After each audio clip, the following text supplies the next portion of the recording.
In this video I want to show you the ECM location on your Hyundai Sonata.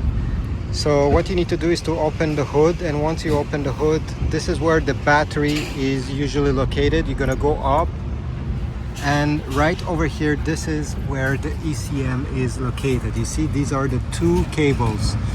If you want to remove it, you simply need to pull this latch completely, and then you'll be able to remove the cable connector of the ECM. I'm gonna do the same thing on the other side. Okay, like this. Perfect. You can take the cables out of the way.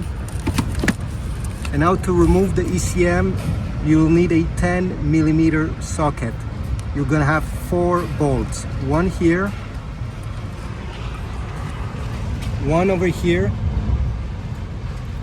and there's 2 more down below. You see where I point now? This is the 3rd one, and the 4th one is hidden right over there. You'll need a ratchet, something very slim that goes right over there to remove the 4th bolt, and then the ECM will be out. I hope this video was helpful. Leave a comment, like, subscribe, and I'll see you in the next one.